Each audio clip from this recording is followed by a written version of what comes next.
Selamat pagi, salam sejahtera. Salam semua. Saudara-saudara sekalian, kita digemparkan di Dewan Rakyat hari ini apabila Wan Saiful Wanjan cuba menerbitkan kekeliruan dengan mengatakan bahwa dia kononnya telah didatangi oleh seseorang untuk menyokong Anwar Ibrahim. Lalu ditawar pula dengan satu sogokan bernilai 1,7 juta ringgit. Mula-mula saya membaca laporan ini, pendedahan di parlimen ini, mendengar kenyataan Wan Saiful, terkejut juga. Tidaklah terfikir sehingga ke dalam mana kesannya. Rupa-rupanya pendakwaan ataupun dakwaan Wan Saiful tentang perkara ini bukannya membawa kesan negatif kepada kerajaan, bukannya membawa kesan negatif kepada Anwar Ibrahim terutamanya, tetapi ia telah pun sendiri datang menyusahkan Wan Saiful sendiri. Ini kerana telah diberitahu sebentar tadi. Belum sampai sejam atau selepas sejam beliau mendedahkan tentang sogokan 1,7 juta itu, SPRM telah buat kerja. Jadi kita ucapkan tahniah syabas kepada SPRM kerana cekap di dalam melaksanakan tanggungjawab mereka. Tidak berlengah-lengah, bukan seperti biasa menunggu laporan polis baru mereka bertindak. Kali ini tanpa menunggu laporan polis, SPRM terus menghubungi Wan Saiful. Mereka hubungi dengan beberapa perkara yang saya rasa mungkin mahu mereka rungkaikan.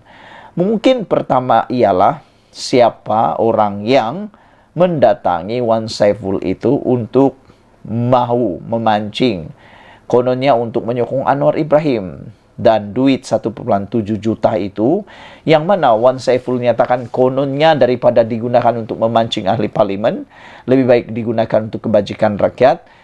Bahasanya macam seakan-akan hero, tapi bahasanya sebenarnya menyusahkan dirinya sendiri, membahayakan diri Wan Saiful sendiri. Ini apabila SPRM mendapat perkara begitu, ada pendedahan seperti itu, pastilah SPRM nak tahu itu unsur sogokan, itu ada unsur rasuah. Yang menjadi masalah kepada Wan Saiful ialah nanti bila dia siasat, dia perlu memberitahu cerita sebenar siapa orang yang dijumpai dan silap-silap hari bulan. Dia perlu ke mahkamah untuk menceritakannya. Jadi bukankah itu satu masalah besar kepada Wan Saiful? Kekecohan tercetus hari ini apabila Wan Saiful Wanjan mendakwa dia ditawarkan habuan untuk menyokong Perdana Menteri Anwar Ibrahim. Wan Saiful yang juga merupakan ahli parlimen Tasik Gelugur mendakwa dia ditawarkan peruntukan 1,7 juta untuk kawasannya.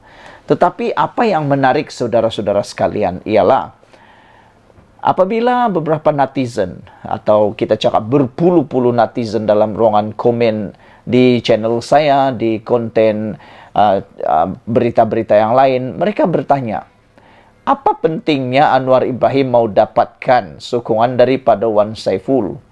Masih ramai lagi ahli parlimen lain yang boleh dipancing kalau betul anak dipancing. Kenapa pula Wan Saiful yang dipancing? Walhal Wan Saiful ini adalah orang yang kita boleh cakap tegar, penyokong setia kepada Muhyiddin Yassin. Jadi kenapa mahu pula pancing dia? Bukankah lebih baik pancing orang yang kurang setia? Di dalam Perikatan Nasional, saya rasa ada lebih ramai orang yang lebih tidak setia berbanding Wan Saiful. Tapi kenapa pula Wan Saiful? Itu pertama. Yang kedua, 1,7 juta itu betulkah ada? Kalau ada, apa buktinya? Di mana tempatnya? Jangan-jangan nanti pula akan jadi fitnah. Nah, silap-silap hari bulan, pegawai-pegawai Anwar Ibrahim atau ahli-ahli parlimen yang lain pula akan buat laporan polis supaya Wan Saiful disiasatlah pula. Ini yang paling membahayakan. Jadi Wan Saiful yang cuba untuk mencipta persepsi, cuba untuk memanaskan keadaan. Nah, sebab perkara seperti ini ialah perkara popular. Bila itu perkara popular, maka semua orang pun mau gunalah, mau pakailah kan. Sebab paling senang mendapat sokongan. Lalu bagaimanapun kata RSN Raya PH Jelutung, beliau menggesa Wan Saiful membuat laporan kepada Suruhanjaya Pencegahan Rasuah atas dakwaannya itu. Kata Raya, kalau kamu anak jantan buat laporan SPRM, tak payahlah Raya. Belum lagi Wan Saiful buat laporan polis, laporan SPRM. SPRM dah sendiri datang minta laporan daripada Wan Saiful. Jadi Raya tak payahlah buang masa kerana SPRM sudah pun menghubungi Wan Saiful untuk minta laporan dan bukan buat laporan. Haha. Sementara itu Wan Saiful juga dicabar jika berani mengulangi tuduhannya itu di luar parlimen. Speaker Dewan Rakyat Johari Abdul kemudian meminta Wan Saiful untuk menghentikan dakwaan berkenaan. Salah satu di komen di ruangan komen, Brown Falcon kata, sembang bolehlah, kebanyakan ahli politik Malaysia ini sembang kari saja banyak. Hanya mahu sokongan tapi ada yang tidak buat kerja, buang masa saja, kata beliau. Sekian dulu untuk kali ini. Jangan lupa tinggalkan komen Anda, tekan butang subscribe. Kita jumpa lagi. Bye-bye. Teruk betul perangai pembangkang. Terjerit-jerit dan amat biadab. Itu komen daripada salah seorang pemimpin parti politik UMNO. Beliau terkejut dengan tindakan ahli parlimen pembangkang yang telah pun dianggap oleh beliau sebagai biadab, perangai teruk dan tidak beradab. Ini apabila keadaan di parlimen baru sahaja selesai, Kebawah Duli Yang Maha Mulia di Pertuan Agong bertitah supaya menjaga adab dan teladan dan juga menjadikan Dewan Rakyat itu adalah Dewan yang mulia. Mereka sudah ambil pusing ataupun sudah buat hal. Kemarin kita dikejutkan dengan tindakan ahli parlimen daripada pembangkang keluar dewan. Belum apa-apa, baru sehari. Bayangkan kalau sudah 20 hari, apa lagi yang boleh berlaku. Baru sehari mereka sudah bertindak keluar dewan. Ahli Majlis Kerja Tertinggi UMNO Datuk Dr. Muhammad Puad Zarkasi menyifatkan pembangkang masih dengan budaya lapuk mereka seperti terjerit-jerit ketika sidang Dewan Rakyat berlangsung. Semalam, ahli parlimen Brok Pembangkang bertindak keluar dewan selepas tidak berpuas hati kerana mendakwa Perdana Menteri Datuk Seri Anwar Ibrahim tidak mematuhi peraturan mesyuarat. Susulan kejadian itu, Puad berkata tindakan pembangkang adalah sesuatu yang biadab. Ketika Perdana Menteri baru memulakan ucapan menjunjung kasih kepada Yang di-Pertuan Agong Malaysia yang ke-16, Al-Sultan Abdullah Riayatuddin Al-Mustafa Bilal Shah. Memang teruk, pembangkang, kata beliau. Amat biadab keluar dewan ketika Perdana Menteri ke-10 baru mula ucapan menjunjung kasih kepada Kebawah Duli Yang Maha Mulia Yang di-Pertuan Agong ke-16. Pembangkang macam tidak boleh dinasihati. Titah perasmian Yang di-Pertuan Agong, Tuanku Sultan Ibrahim cukup jelas, kata Puad. Tidak masuk akal. Penggubal undang-undang tidak ikut peraturan. Ucapan menjunjung kasih pun jadi kecoh, katanya dalam satu hantaran di Facebook hari ini. Protes oleh ahli parlimen pembangkang itu dibuat.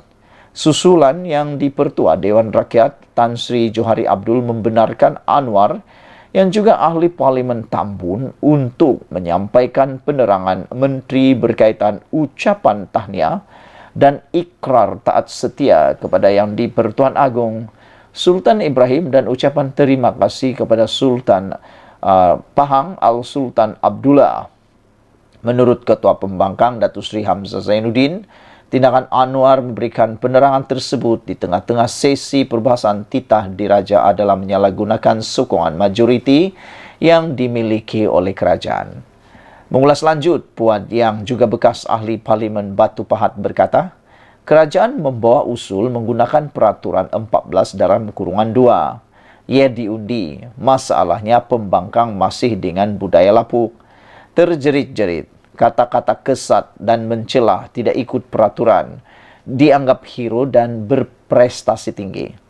Elok speaker semak balik peraturan mesyuarat 44 dalam kurungan 2. Apakah ahli yang digantung boleh ditarik balik segala kemudahan mereka dalam tempo penggantungan itu? Ujarnya.